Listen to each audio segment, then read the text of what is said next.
because I just hit record. So I did start the meeting at 7:06. We are now approving the minutes of the meeting of June 1st. Is there a motion to approve those minutes?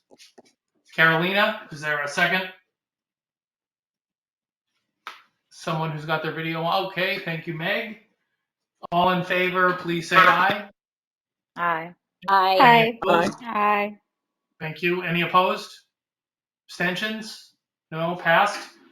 Okay, we have this in the order of school security officers first, but if it's okay with you all, I'd asked Frank Kemp, who had offered to join our meeting because he has been working on committee roles and possible changes and how this interacts with the town code with Jack Davis, and so that we don't have to keep them on through the discussion of school security officers unless they wish to.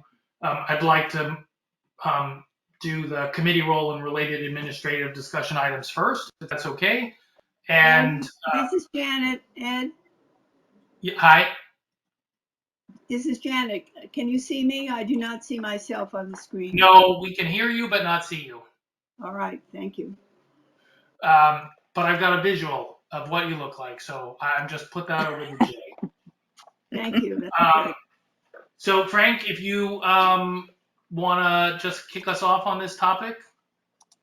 Certainly, thank you very much. Since I can't see who's there, is our colleague Jack Davis in the group at the moment? He is. Yes. He's looking pretty good.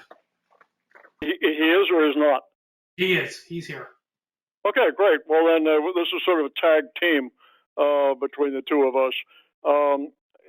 Beginning last year, the Rules Committee asked that the Appendix B of the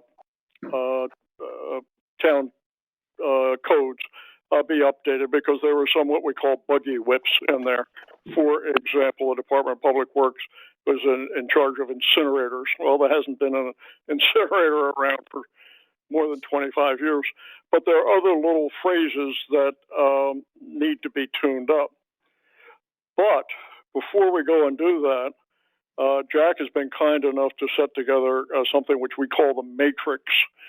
Sounds like a bad movie, but the Matrix is a listing of the different entities in town, departments, divisions, commissions, committees, grants. When Jack will tell you about it, but it got up to be more than 100. I think it's 115, and those are tentatively assigned to the various committees.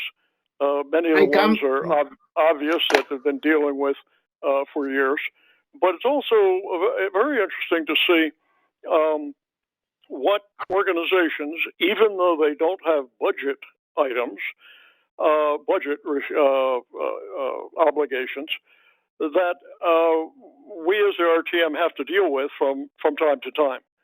And the notion is to make the committees aware of these groups. And each committee operates differently, but it certainly would be wise to assign members of the committee Frank, to do you keep an mind if eye I on what's talk here going at on. all? All right. So I'm going to leave. See you later. there we go. So what the times, I wanted to make sure that we say that the timing of this is that consideration of the matrix can begin now, right after elections, and if necessary, right now, to exercise these responsibilities and oversight.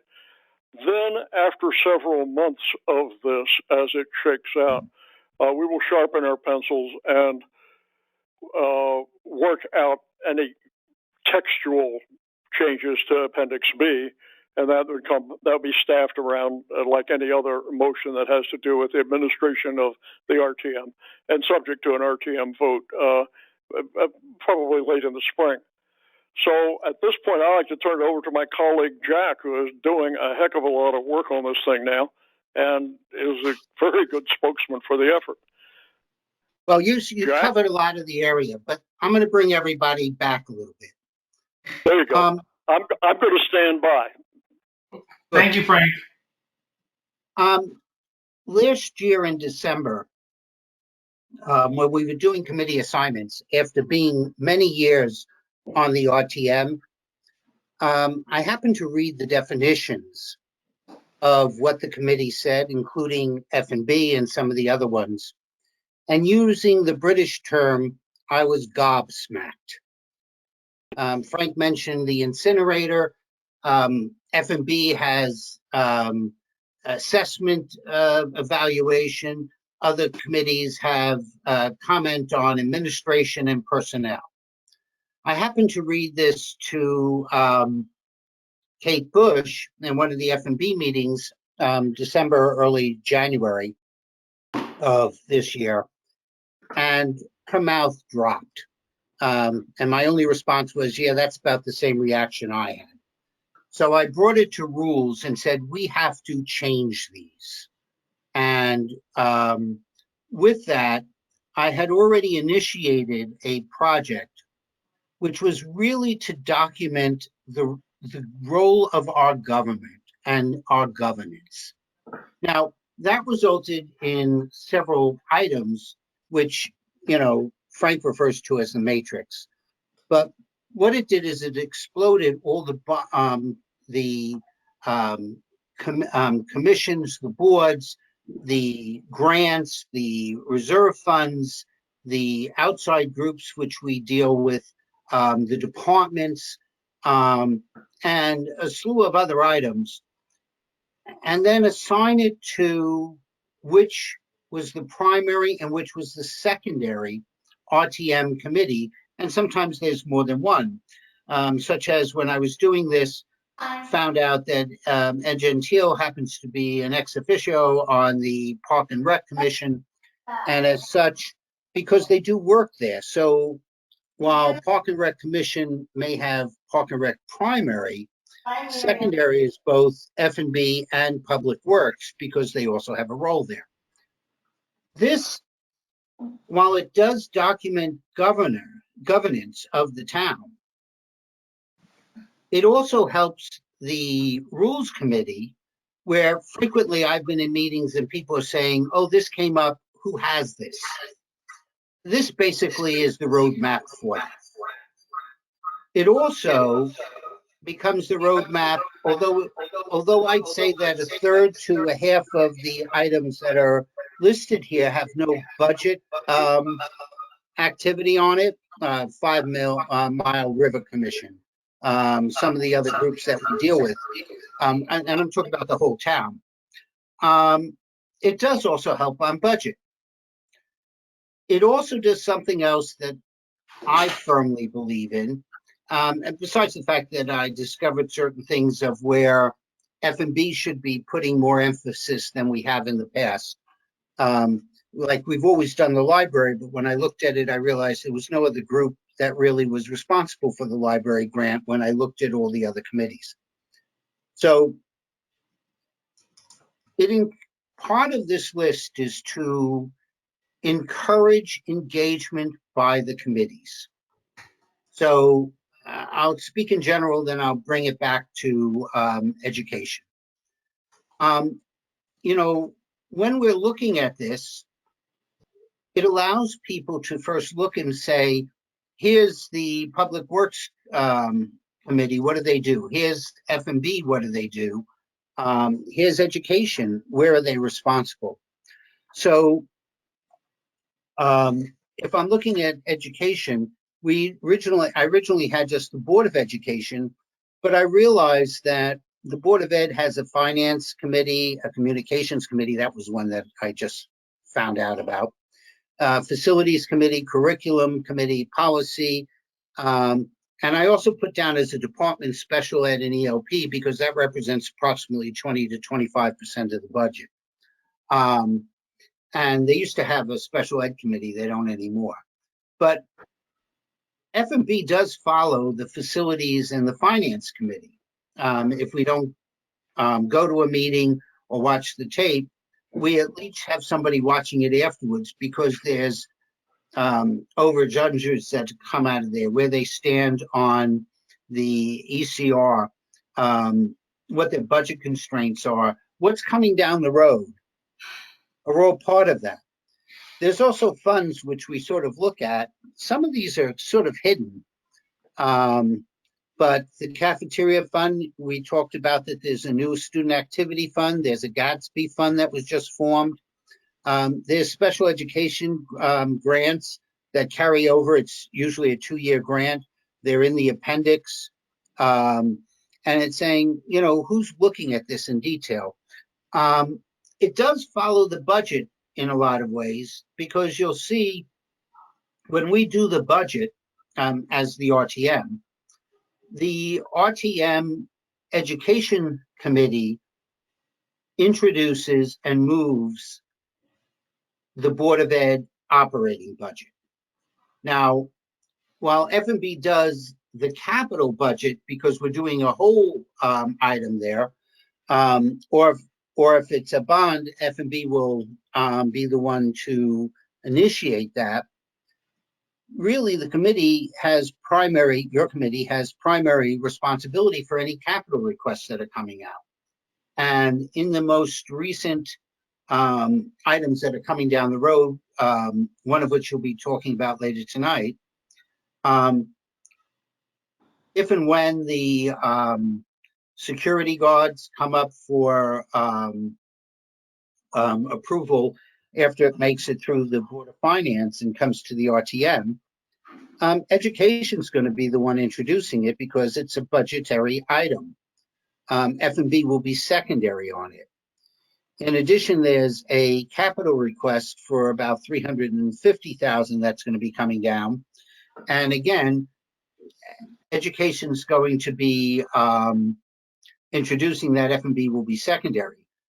If in fact that security initiative would be bonded, F&B would introduce, simply because the charter says we are the liaison between the Board of Finance and the RTM. That's one of the changes that I'd also like to make in your committee's definition, because without question, the Education Committee is the liaison between the Darien Board of Education and the RTM. That's a good part of your role. And it should be in the ordinance explaining that. And while F&B makes comments, we try and stay solely in the financial realm of things. So the key is that this became a source for documenting the government, documenting what roles and responsibilities the various committees have, documenting to rules who really should be assigned certain projects as they're coming down the road, and also encouraging engagement. So if somebody's interested in curriculum, they can be watching the curriculum committee and reporting back to the overall committee. Same thing for policy, and that obviously you guys are responsible and really on the movement of what's going on. You're primary on the building of the 4 schools that are going on. Oxbridge almost done, and the HHR, or I like to call it the Three Musketeer building committee, is you primary. I have 2 outside groups that are part of this. This is up to the committee to decide what they want to do with it. The CBSP, Council of Darien School Parents, F&B does interact with them because they do make comments on the budget. CPAC is another parent group.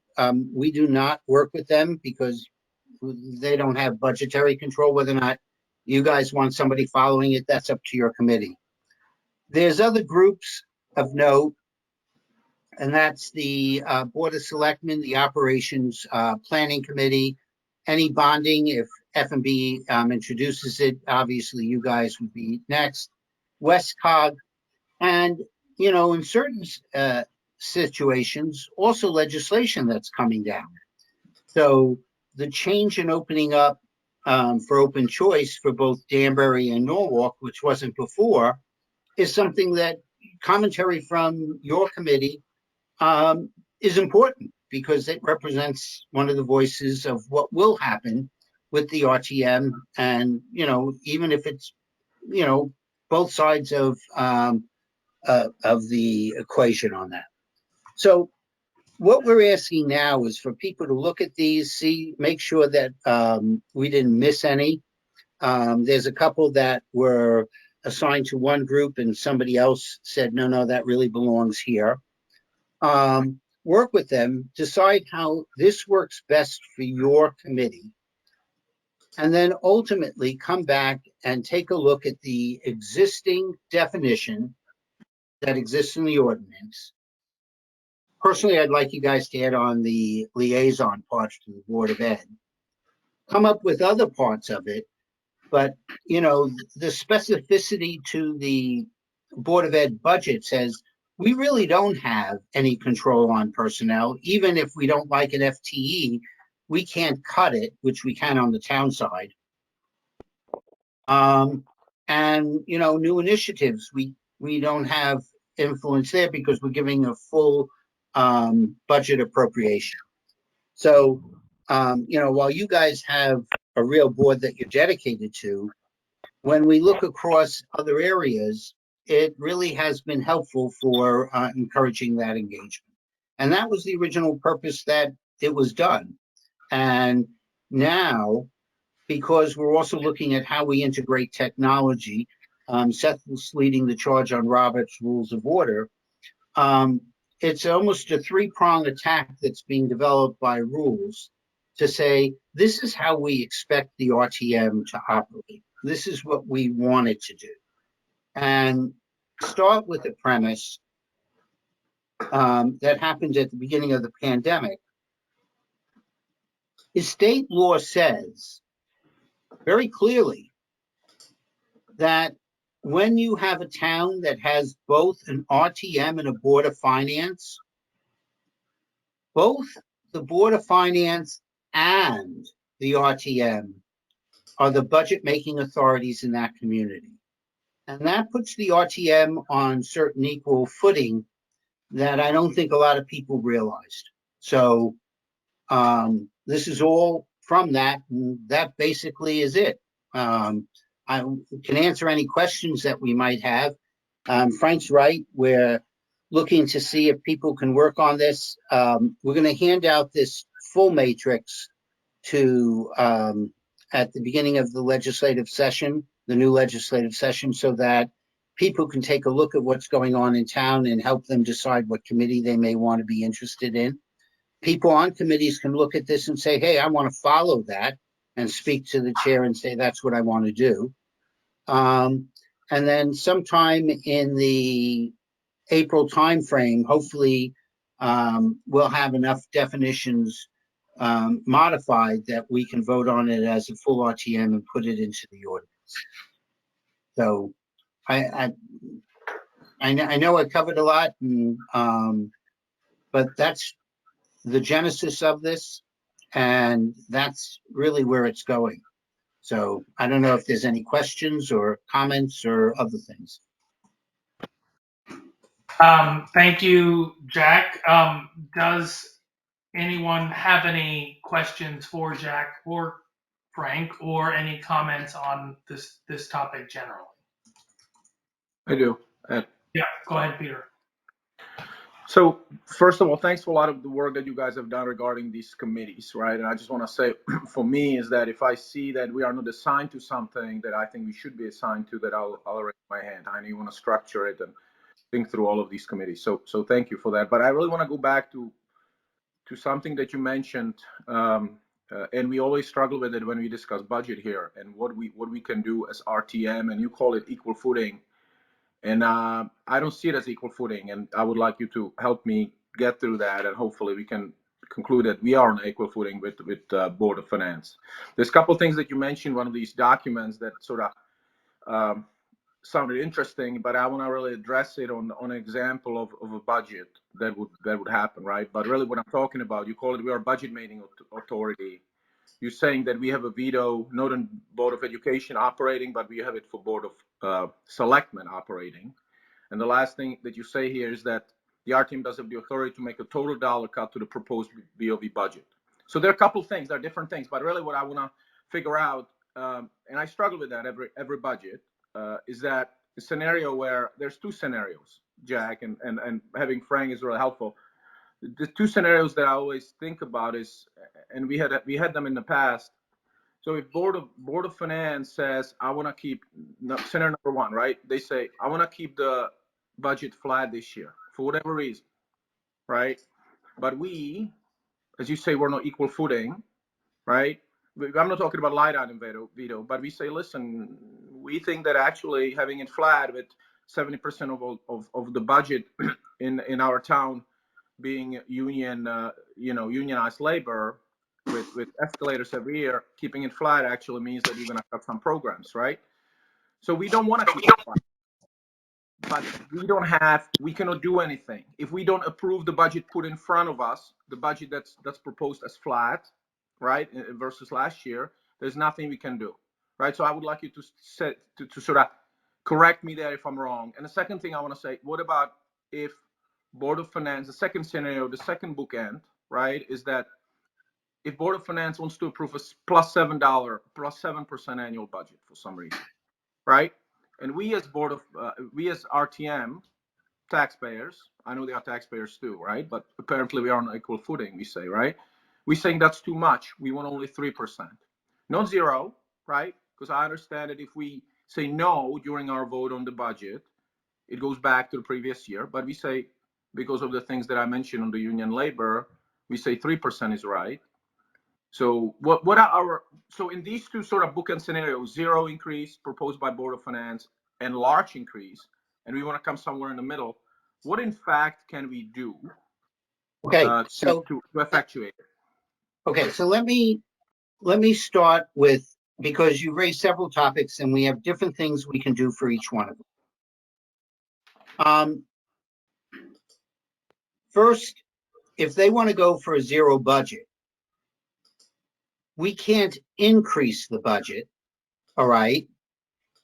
But we can support the various boards if they find that a 0% increase is not possible, all right? So if they're going to come back, let's say, with 2%, we can support the 2%.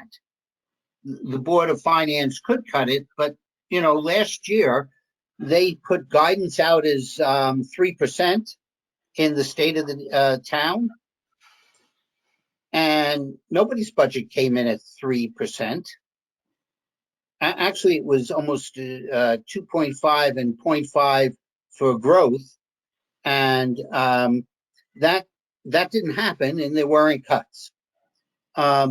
Because of that, how I presented the budget last year with talking about core business and growth, I've been working with the Director of Finance, Kate Bush, Rich Rudel, Duke, and Adley.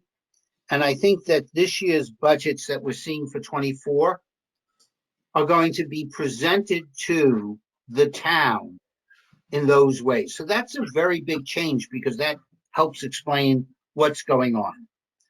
I will challenge you that even though we say that 60 to 70% of our budget is union labor, when we looked at what the core increase was, and they had an X% contract, because of turnover, because we tend to lose teachers who are retiring and rehiring somebody not at the same level. In all the years I've done it, I've never seen us have a salary increase equal to the contract. We're typically at least a third to a half below what that contract says when you actually look at the evolution and other things like that go on. If they come out and they're saying a 7%, and quite honestly, it would be the two boards want a 7% increase, and the Board of Finance approves that 7% increase. When it comes to the RTM, we can cut. It's that simple. On the Board of Ed side, we might not be able to say, you're now fielding 5 badminton teams, and we don't want you to do badminton teams. So we're going to cut the amount of that. I'm using that as a example. I don't think they're proposing it. We could cut the amount of that cost. We can cut the amount of the addition people. With what's going to be coming down the road, they're asking, for the security. If people are not satisfied by increasing their total appropriation by, I believe it's 500,000, if the RTM votes it down, they either have to find it elsewhere in their budget, and finding 500,000, I think, would be difficult, or they can't implement it. So we always have the right to vote down. On the Board of Selectmen side, we have a little bit more choice because we can line item something. If somebody wants to hire 2 fire marshals and we want them to have only 1, we can cut one of the fire marshals on that particular budget line item. We can't cut existing staff members, but we can cut proposed new staff members. But Jack, sorry, just to clarify though, if we cut a fire marshal, that doesn't stop somebody else or the Board of Ed from hiring another fire marshal. It just takes the money out of the budget and they have to pull it from someplace else. Yes, but if the fire marshal's on the town side, if we cut the fire marshal position, or the proposed new fire marshal position, Okay, got it. Yep. then they can't hire it. Yep. So that's the difference between the two. On capital projects, we have the right to cut capital projects. But most capital is what I'm going to say, what we refer to as an up or down. So I'll use the example. We went and we voted, I believe, someplace in the 60 million plus for Oxford School. If somebody thought Oxford School should have been coming in at 50 million, we don't have the right to cut 10 million from that project. What we have to do is vote the 60 million capital request down. And then they have to come back to us with another proposal. Where we do have an option is, usually we like whatever we do in one elementary school, we do in the other 5. If they were going to put in a new HVAC and they had it in for 5 schools, and we felt that we only wanted it in for 3 schools this year and defer the other ones to the next year, we can cut that. So that's just some of the nuances.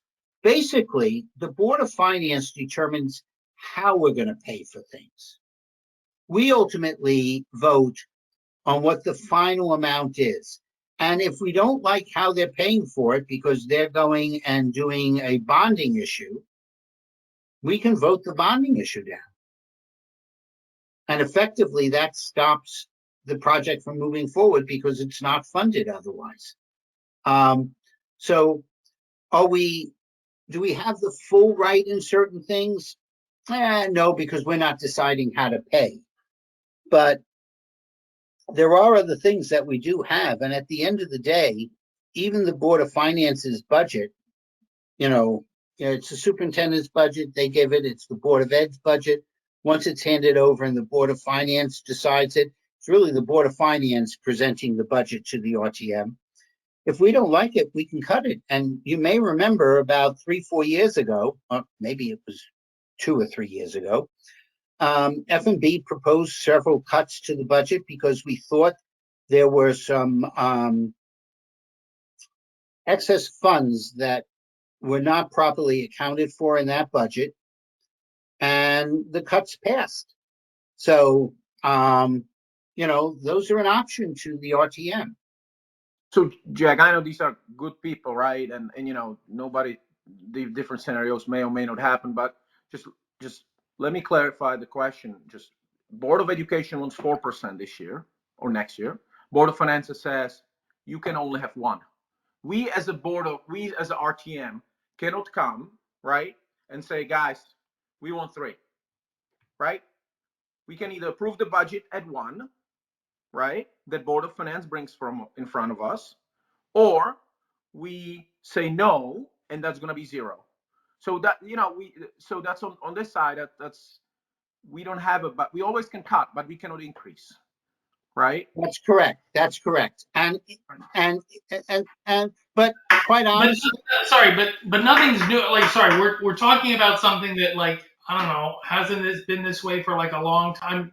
I mean, we're spending a lot of time on this, which was not originally why I thought we were going to have this meeting. So yeah, I'm happy to take it offline, do it another time. That's fine, and I appreciate it. But listen, we have to set up a system that makes sense, right? Maybe the one that we have does make sense, but if you see the differences between Board of Selectmen, Board of Education, and treatment, how RTM can effectuate those budgets, it's different, right? And maybe we move on. I know it's 20 years ago, it's been like this, but maybe it's time to move on and do it differently. Now, I also appreciate that all these views that I have is because I sit on RTM.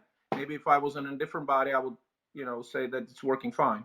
But I get frustrated that our options are always, we do so much work, and our option is always like, let's approve something that they put in front of us, and let's do 0, right? And 0 is really not acceptable most of the time. So that's why I'm glad we have Frank on as well. But that's why I brought it up. But I think I would just point, not that I am anything close to an expert on town government, but I think there are a lot of other places in the country where there isn't really anything like an RTM, and effectively the selectmen approve what they're going to approve, and that's it.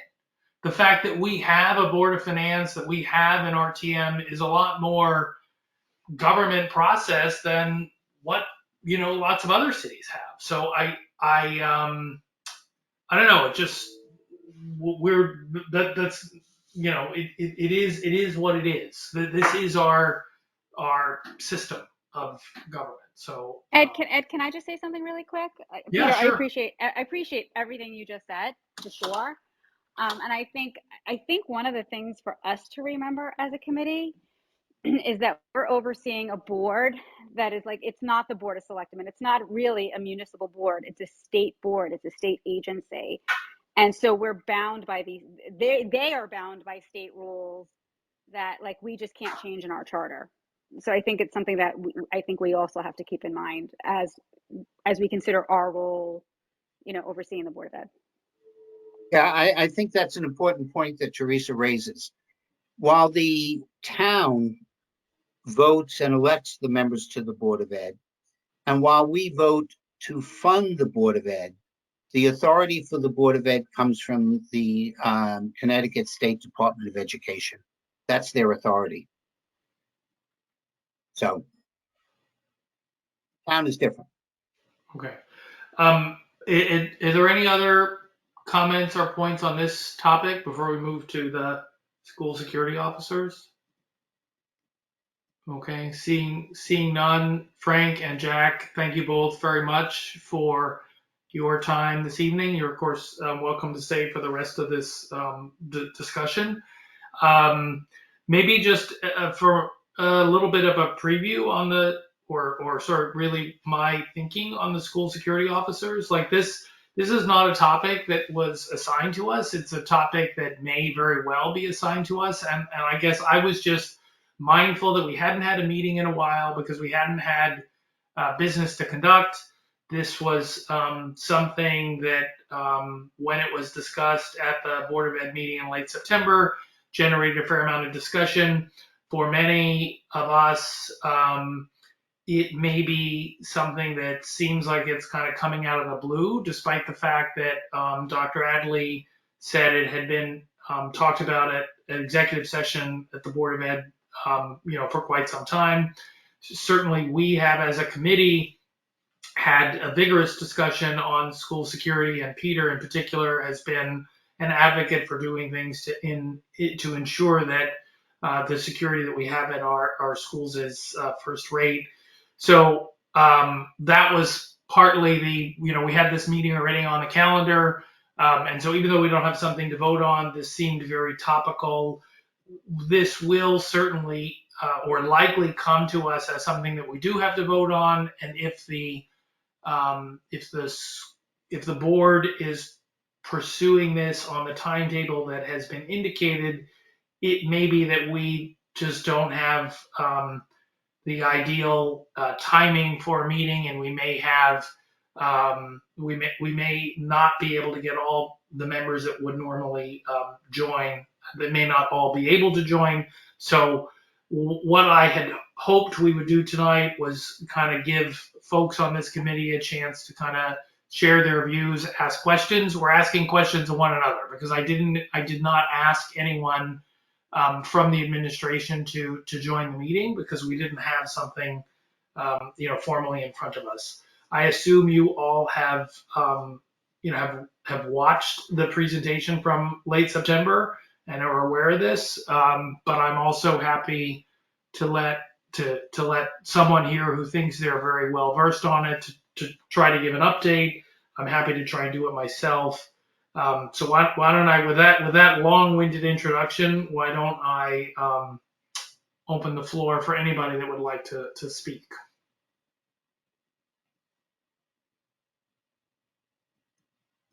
Meg, I'm going to call on you even though you're not raising your hand because you spoke at the meeting in late September. I know, but I was totally off topic. I was talking about books. I wasn't talking about the resource officer or the SSO. So I think I was a couple weeks late on my comment. Well, look. So I'm just going. This is Hollywood Squares. You're at the top of my screen. So what's your? I mean, what's your gut tell you on this proposal that may be coming down the pike?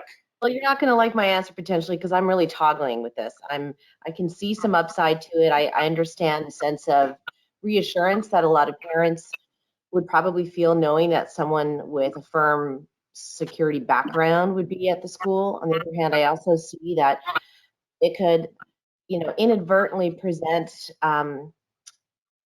this air that maybe our schools are not safe and they do need somebody there, which would, we don't understand if kids would be okay with that, if they would understand and comprehend what that person is there for. And I wonder if that would just make things more uncertain for them. So I sort of toggled both sides. My only concern is really the definition of who has authority over this person. If we're going to have someone armed, it has to be someone who has a direct line to the police. I'm not comfortable with the idea that this would be someone employed by the administration. So maybe I just don't fully understand how that org chart works, but that's where I'm at. Meg, this is Meg. Oh, sorry. Cassie, yeah, sorry. I just I was gonna. Teresa had her hand raised, so. Oh, sure. I was just gonna ask Meg a question. I'll wait. No, Cassie, go ahead. I'll go after you. That's fine. Okay. No, it was just a question. So my question was, because I don't really feel it's my role to give my personal opinion, as I'm sure maybe you don't either. About how many people do you think you've broached the conversation with, and sort of what has the overall response been? I'm asking simply because I personally sent out a mass text/email to over 100 parents with kids in the elementary schools, and I only received a response from one. So my concern is related to the lack of, even though we believe it's out there, the lack of communication and knowledge. I'm just curious whether you personally communicated and whether you got feedback. I'm sorry, were you asking me or just the general group? I was asking you because you were the first one that spoke. I've had pretty informal conversations with a number of people, and I think it's a mixed bag of results. But again, these are people that I'm also friends with, so we align on a lot of things. So I think it was definitely mixed bag. And most of the people that I talked to have kids in the middle school and in the elementary school. And I think there are resources in the middle and high schools. So I think, the added security, I think that component, it's a big sale to a lot of parents I talk to, again, from the elementary school, but I think there is also some tentative views on that. So I think we really need to understand if we're hiring them as, in the event of something catastrophic happening, they would be the first line. That's a big pill to swallow, and we have to really be mindful of what we're trying to sell there. So I think that's why there's a lot of uncertainty. So I really gave you no answer there, Kathy. I'm sorry, but mixed bag was pretty much the honest feedback. So kind of to build Teresa on what and you're then saying, Peter. what you're saying, just to build on what you're saying, Cassie, about people not necessarily knowing. I don't think people understand the SRO position at the middle school and the high school and why it's there and who they are and how it's different from this SSO position. So the SROs were put in place first at the high school, not necessarily as a security position, but more as sort of this liaison with the kids, particularly kids who have, are having, like, needing an authority figure like that. It's not like Brian Wahlberg is roaming the high school with his gun there. I mean, he's actually in this office, like he's practically in a closet in the guidance department. Like, he's not out there, roaming. I mean, if something were to happen at the high school, I mean, there's so many different entrances to the high school. I don't know if he'd get there on time, quite frankly. But he's also a current police officer. He is employed by the town of Darien as a police officer, which is completely different from what this SSO position is, which is a retired police officer who would be employed by the district. And I mean, that's one of my big problems with it, aside from the fact that armed officers haven't proven to work in schools, but that's a whole other conversation. But from that budgetary perspective, and I have a big problem with that. If you want a police officer at the elementary level, then do it the way it's done at the high school and the middle school. Have a Darien police officer who has the training to work with our youth to be there. I mean, that's my other question. Do these SSO officers have the same training to work with young people that the SROs have? They haven't said that. Go, Peter. So 2 points. The first one is sort of philosophical, and the second one is on design of this idea. So philosophical, I'm 100% for it. We as a group, actually, as RTM members, about 4 years ago, we went to the police department. We have some very well-educated, luckily people, police officers who study these unfortunate events, and their conclusion of this training was that the faster response time is the number one factor in limiting loss of life, right? So having somebody on site would save people's lives, right? No question about it. If we can get it for less than $100 a year per household in taxes, to me, that's a no-brainer. It should have been 9 years ago, done 9 years ago, right? Now, there's obviously risks. What are the risks, right? Is that we have and I think Meg mentioned it, we have somebody walking around with a gun in elementary schools. And I see two risks there. One is, could we hire a bad apple, right? There's always risks. So the hiring, I know that the org structure suggests there's going to be the director of finance and operations and the director of of security hiring them, but obviously with the look from the police department. But I think the superintendent needs to be present at all of these 6 or 7 hirings they're suggesting. So that's sort of the philosophical issue. And on the design, there's a great chart that we have in those materials about different systems, right? What does Newtown have? What does New Canaan have? What does all these different towns have? And there's pros and cons.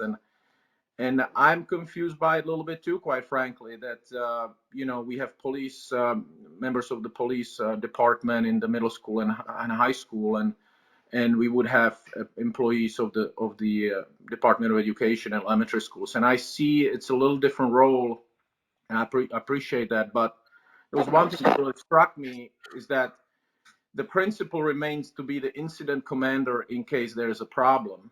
And I just, knowing our elementary school principal at Holmes, she doesn't want to be a principal commander, especially if we have these people, right? She wants to hand it off as soon as possible, even before obviously the police department shows. I mentioned there are two issues with it, right? With having people with guns at school. One is the bad apple risk, and the second one, to me at least, is the kids are very young, right? They could be they could be taken back by it. But I guess how I get comfortable with it, thinking about it, and having conversations actually with people from Norwalk who do have in elementary school, and I don't know if it's SSO of SRO, but a person with a gun and taser. And these kids actually love it. And these kids build trust with law enforcement that's going to serve them well in life. So somehow I feel I don't feel that's the biggest issue. But the design is something that we need to discuss. And if you look at the proposed calendar, there is a meeting with us, date TBD. But I hope to hear from both Chief Anderson and Dr. Adley why we going this route. Why we not going the route. And by the way, Newtown is exactly the system that we're proposing. So there's a lot of back and forth that probably can go on, and I'm not sure all of it needs to be sort of rehashed publicly. But yes, I'm a big proponent. I think should have been done immediately after the disaster in December 2012, and I'll vote yes on this. I'd like to make a couple of comments myself. So Peter, just, the point you made on, and others have made this about the concern about, sort of kids seeing guns and guns in schools. And I recognize guns in schools are different, but like, I think it was at the same training that you were with the police department, and I did not know Connecticut gun law, but Connecticut is an open carry state. And basically, not to say you can carry guns in school, but if you want to carry guns around town and you have a permit for it, you can. I mean, that doesn't mean that businesses can't restrict it, but I'm not sure how to address this concern about how people are going to react to guns when, guns are legal. And I'm not a gun. I do not mean to kind of go down this path, but it seems to me like it's a complete I don't want to say red herring. To me, the question we should be asking is like, is this going to actually achieve what we want it to achieve? Because some of the comments that, when I look at some of the tragedies that have happened in other parts of the country, in Uvalde, Texas, in Parkland, Florida, there were armed police officers at those schools. So are we spending money so that we ourselves can feel safer because we are quote unquote doing something? Or is this actually going to make these kids safer? Because it would seem to me that there are things that we could do to make schools more difficult for people to access, that would do a better job of keeping these kids safe. Even if we had armed guards at every door, right? This is not 6 SROs, but think about if someone who's designed to, if you think about like the Secret Service, they're protecting people, they're protecting, government officials. How many people do they have to protect one person? And yet we're going to ask one person to protect an entire school? Like it's just not realistic. So if the goal is to protect these students, I guess I would ask, how is one law or one school security officer going to do it? If the goal is to make us all feel better because we're doing something, okay, then I guess I understand what it is we're doing. But I think we should be really clear on what is it that we expect these people to be able to do, because we shouldn't think that they're going to be able to prevent this from happening. If some wacko wants to go attack a school, that's going to happen.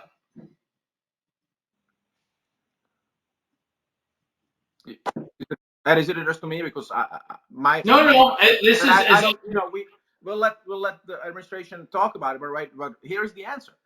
You're not gonna, and it's sad, right? But if somebody comes to my house, right, it's not probably the first room's not gonna be great, right? But if somebody can be there in 60 seconds instead of 4 minutes or 5 minutes, lives will be saved. Period.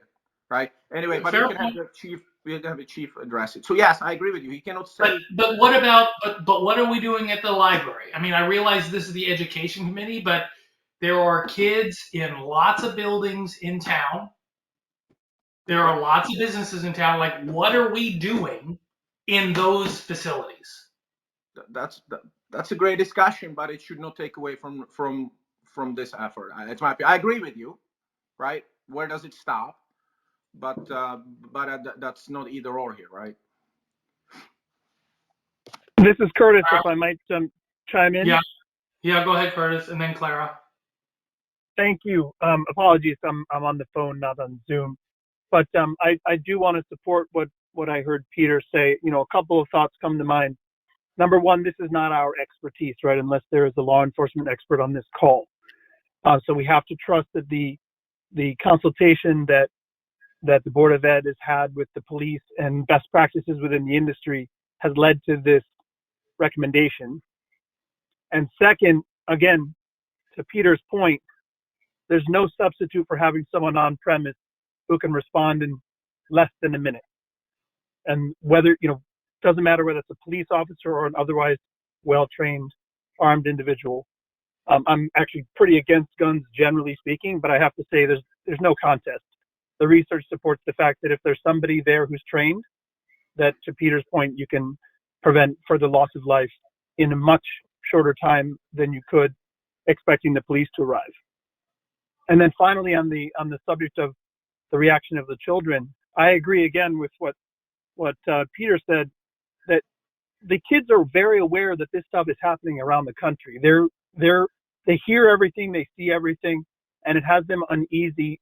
The simple fact that someone is there to protect them, to prevent those types of events, I think would make them comfortable and would make them feel a little bit less anxious. Thank you. Thanks, Curtis. Clara? I would say also, I agree with Peter and with Curtis. I think that what we don't know is about the discussions that have taken place between the Board of Ed and the police department in executive session. And if what filtered out of it was what we heard at the meeting at the end of September and what we may hear again tomorrow, I think that we have to sort of trust them that this is best practice. This is the way they want to go, because I think Dr. Adley put it very well when he said, we don't want to find out after something has happened that we should have done it. And I think the district is exposed, in the situation we have now. Kids, I am sensitive to what was said by some of the special ed parents about how those children would perceive this situation. And I think that has to be worked on. I also think that the sort of chain of command idea has to be worked on. But I don't think we should sort of ignore this, because the library does, various other organizations in town, do they have police? I mean, I know there are police with guns at football games, and I imagine it's some other athletic events too. So I think this is about what the education people want to do, and that's where we should keep our mind. But anyway, I would be supportive of this. I think it needs to be fleshed out a lot more, but there's a reason that they want to do this, and they seem to want to do it quickly. So I probably would, I would support it. Does anyone else want to comment? Jack, you're muted, so unmute. I'm just going to add some information, because I've been having some ongoing conversations about this with Duke, not going into what happened on executive session, but asking some of the same questions that are here. Number one, the principal is in charge, but as soon as that first cop shows up, the cops are in charge. All right, so that's the real chain of command. There will be a direct link between the director of security and the police force. I personally ask that a person be assigned and a backup person so they're not being lost in the loop there. I also personally ask that the new director of mental health also be able to exchange information as part of their job descriptions with the director of security. I suggest that it's worthwhile for everybody to read the job description of the director of security, because one of the things that they're going to be looking at is bullying.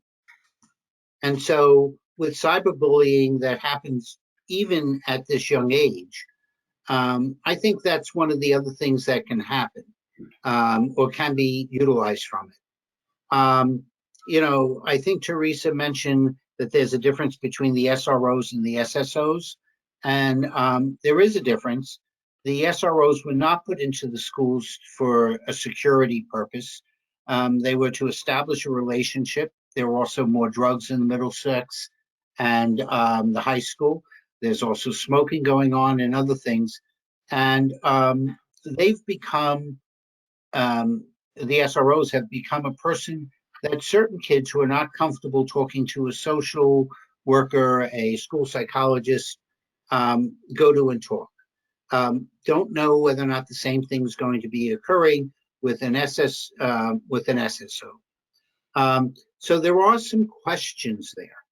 And, while empirical data theoretically says that somebody who's armed and can get there in 1 minute is a deterrent, I will remind you, and it was that in the Parkland, the deputy who had the gun, who was supposed to be doing exactly that, beat most of the kids running from the building. So, that's just pure fact.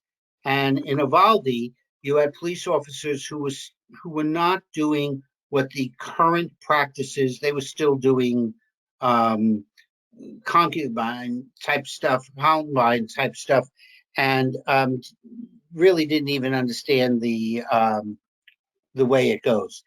These officers will be trained. The reason that I've heard for why it's difficult to hire 5 additional police officers. I mean, if we're going to give the budget to the Board of Ed, obviously we could give the same budget to the police department, is around the country, it's becoming more and more difficult to hire policemen and teachers. So even if we wanted to hire these policemen, which would be substantially more because they're there for the full year and they get a higher pay, I'm not sure that we could find 5 more policemen to add to the town. I mean, I'm just providing general information. Some of the towns that are doing it for less are just having their cops patrol the area more often. So, it's worthwhile to take a look. I'm not saying that I'm in favor of it or I'm not in favor of it. I think for me, there's still more information that I need to hear. I believe this was being discussed before the Texas incident. But I will say that our schools, especially with the new thing that's coming in, are rather secure. So, the efforts that they've put in have been good. So I think that, Ed, you raise a question, is this for the perception of the parents that everything is safer? Or is it really going to do something? Hopefully that's a test we never have to prove one way or another. Yeah, and it's a little bit of a rhetorical question for me, but I guess I just, I don't want us to think that this somehow, solves all issues. And when you think about like how open the high school is, that's just, and we've talked about this before, but there are many things that we could do that do not involve this kind of money that would improve safety at schools that we don't do. Jack, when you talk about our buildings being safe, like I agree with what you say, like maybe more patrols. Like when I think of the elementary schools, I think maybe during recess, the police are kind of patrolling those areas a little bit more, because that's when the kids are outside. Otherwise, they are inside a locked building the entire day. But then I think about the high school, which is, the kids walk across the courtyard to get from like the F building to the B building so that they can get to class on time. So they're walking outside. But it's an open campus. I mean, you see people walking their dogs there all the time. I mean, a few years ago, a drunk driver drove through there because a lot of people use it as a cut through to get from Middlesex to Hollow Tree Ridge Road. If we're going to talk about the safety of any school, it's the high school that, to me, is something we do need to address, where we need to close that school off somehow during the day, and somehow that keeps getting pushed further out into the budget discussion, and I think it needs to be addressed. Well, Teresa, if I might just add something, I was just out on the West Coast for a week, and it was interesting. At Berkeley, they had several instances where students are being robbed or assaulted or other things like that. And they were giving basic safety tips to freshmen and other things of, how you walk around campus, where you don't walk by yourself in the evening and other things. And Berkeley's has always been a relatively safe campus. I mean, we're not talking the 60s, but, it is out there. But I think the capital project that's going to be coming in, I can't give full definition. I think that's one of the things that's buttoning up our schools to make things better for them. And while nothing is perfect, I think that the Board of Ed, the police department, has done a relatively good job in addressing issues going forward. But again, I'm not telling you one way or another where I stand on it. I don't know yet. It's a lot of money. Anyone else? Okay, I thank everybody for their comments on this. And I'm assuming it will be but if and when this comes to us for something we'll vote on, we will look to have a presentation from the administration, or at least have someone available to answer questions. With that said, Peter, are you raising your hand? No. If I might add when it might be coming to us, and I know there's a couple people on rules here. There's some of us on rules who do not believe that the state of the town is the presidential address state of the union, and therefore it's a working session for the RTM.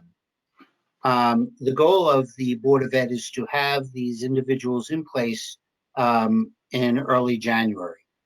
So there is a chance that this may be at the state of the town meeting. If not, it definitely will be in January, that if it passes the Board of Ed tomorrow and the Board of Finance afterwards, this is going to be a December, the latest January initiative coming before us. Okay, thank you, Jack. Does anyone else have any other business that they would like to bring up? And if not, I will look for a motion to adjourn. Clara, is that you raising your hand to adjourn? Yes. And Nick, you're seconding that motion? All in favor, please say aye or raise your hand. Aye. Aye. Aye. Thank you. Adjourn at Have a nice evening. 8:11. Thank you. Thank you. Thank you. Thank you, Ed.